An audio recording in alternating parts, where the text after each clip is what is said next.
आम्हाला म्हणायचे ते कोण निघतानी हे होत नसतं, हे नादी लावून चालले, तिकडे जाऊन राडा करते, हे पोटेले बेकार. हे म्हणले जाऊन होत नसतं, आम्ही बी आणीत असतो मग. आणि आम्ही तेव्हाच सांगितलं होतं 29 ऑगस्टला आरक्षणात मारलेल्या खुट्या आणि खुटा उपटून फेकणार म्हणजे फेकणार. खुटा फेकला, पात्रा फेकला, दुसरी ठोकली. मराठ्यांच्या नादी नाही लागायचं.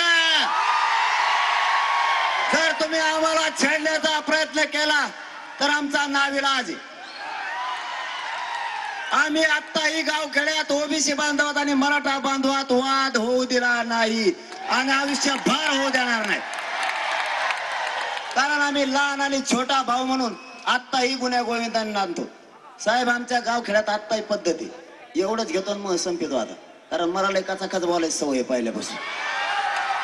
आम्ही गावखेड्यात हे आमच्यात लावतात भांडणं, हे नेती हे लय नमुने बाजी,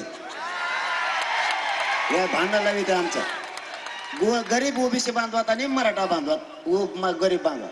पण गावखेड्यातली पद्धत आता अशी आहे, लग्नाला जर कुठं ओबीसी बांधव आणि मराठा बांधव जर चालले तर दोघं 50-50 पेट्रोल टाकी देऊ गाडीला. आता